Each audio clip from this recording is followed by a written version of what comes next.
इसमें कोई संशय नहीं है।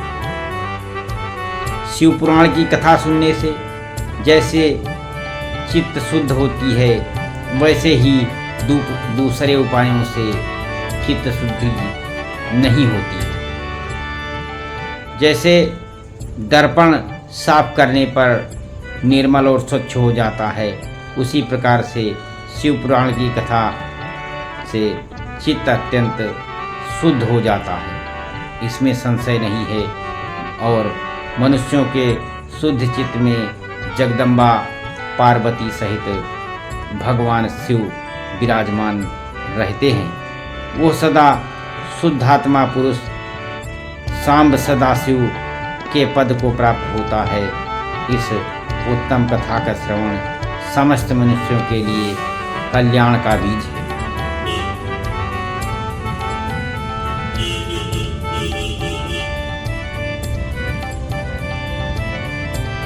भवबंधन रूपी रोग को नाश करने वाली भगवान शिव की कथा सुनकर अपने हृदय में उसका मनन और चिंतन करना चाहिए।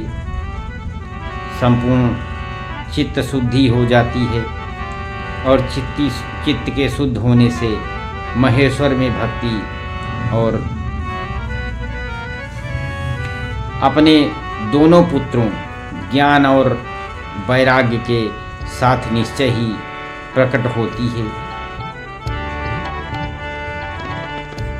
तत्पश्चात महेश्वर के अनुग्रह से दिव्य मुक्ति प्राप्त होती है, इसमें संशय नहीं है।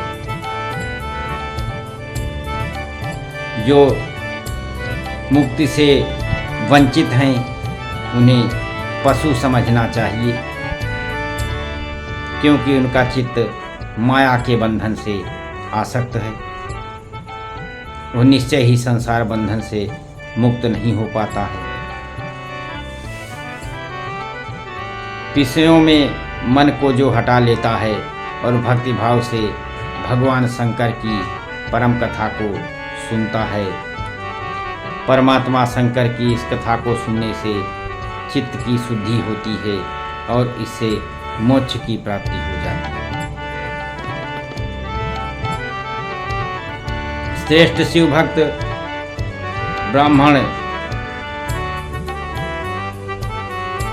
का हृदय करुणा से आर्द्र हो जाता है। शुद्ध चित्त महात्मा भगवान शिव के ध्यान में मग्न हो जाते हैं। और एक बार की बात है कि तदंतर बिंदुगण की पत्नी चंचला मन ही मन प्रसन्न हो उठी कि ब्राह्मण का उपदेश सुन करके उसके नेत्रों में आनंद के आंसू छलक आए और वह ब्राह्मणी चंचला हर्ष भरे हृदय से उन श्रेष्ठ ब्राह्मण के दोनों चरणों में गिर पड़ी। वो चंचला हाथ जोड़कर के बोली कि मैं कृतार्थ हो गई, और उठकर वैराग्य युक्त उत्तम बुद्धि वाली वह स्त्री जो अपने पापों के कारण आतंकित थी, उन महान शिव भक्त ब्राह्मण से हाथ जोड़ करके गदगद वाणी में बोली कि ब्राह्मण, शिव भक्तों में श्रेष्ठ स्वामी आप धन्य हैं, परमार्थ दसों में सदा परोपकार में लगे रहते हैं, इसलिए श्रेष्ठ साधु पुरुषों के संग में नाना प्रकार के प्रसंगों को, जो मैं नरक में समुद्र में गिर रही थी, तो आपने उससे मेरा उद्धार किया है। और पौराणिक अथवा अर्थ तत्व से संपन्न जिस सुंदर शिव पुराण की कथा को सुना करके मेरे मन में संपूर्ण विषयों में वैराग्य उत्पन्न हो गया है, उसी शिव पुराण के सुनने के लिए इस समय मेरे मन में बड़ी श्रद्धा हो रही है। सूत जी कहते हैं, ऐसा कहकर हाथ जोड़ करके उनका अनुग्रह पा करके चंचला उस शिव पुराण की कथा को सुनने की इच्छा से मन के लिए उन ब्राह्मण देवता की सेवा में तत्पर हो गई। और शिव भक्तों में श्रेष्ठ और शुद्ध बुद्धि वाले उन ब्रह्मदेव ने उसी स्थान पर स्त्री के शिव पुराण की उत्तम कथा सुनाई। इस प्रकार उस गोकर्ण नामक महामोक्ष में श्रेष्ठ ब्राह्मण ने शिव पुराण की वो परम उत्तम कथा सुनी, जो भक्ति ज्ञान और वैराग्य को बढ़ाने वाली तथा मुक्ति को देने वाली है। उस परम उत्तम कथा को सुनकर वह ब्राह्मण पत्नी अत्यंत कृतार्थ हो गई। उसका चित्त शीघ्र ही शुद्ध हो गया। फिर भगवान शिव के अनुग्रह से उसके हृदय में शिव के सगुण रूप का चिंतन होने लगा। इस प्रकार उसने भगवान शिव से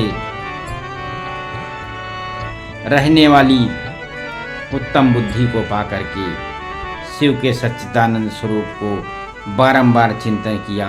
तत्पश्चात समय पूरे होने पर ज्ञान भक्ति और वैराग्य से युक्त चंचुला ने अपने शरीर बिना किसी कष्ट के त्याग दिया और इतने में ही शिव त्रिपुर शत्रु भगवान शिव का भेजा हुआ एक दिव्य विमान द्रुत गति से वहां पहुंचा, जो उनके अपने गणों से युक्त और भांति भांति के शोभा साधनों से संपन्न था।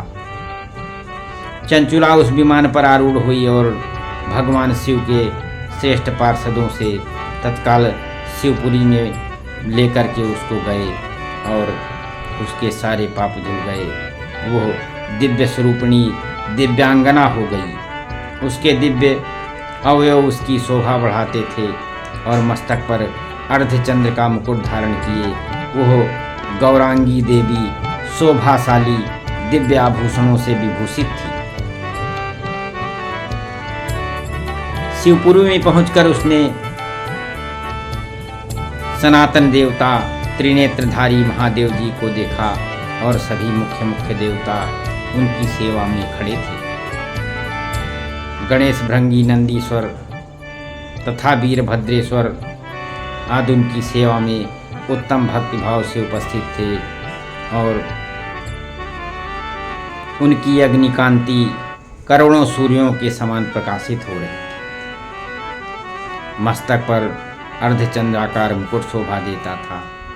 उन्होंने अपने वामांग भाग में गौरी देवी को बिठा रखा था, जो विद्युत मुष्टा के समान प्रकाशित थी। गौरीपत महादेव जी की कांति कपूर के समान गौर थी। उनका शरीर श्वेत और भस्म से भासित था। इस प्रकार वो परम उज्जवल भगवान शंकर का दर्शन करके चंचला बहुत खुश हुई और हाथ जोड़कर बड़े प्रेम से आनंद संतोष के साथ विनीत भाव से खड़ी हो गई। उसके नेत्र से आंसुओं की अविरल धारा बहने लगी। संपूर्ण शरीर में रोमांच हो गया। उस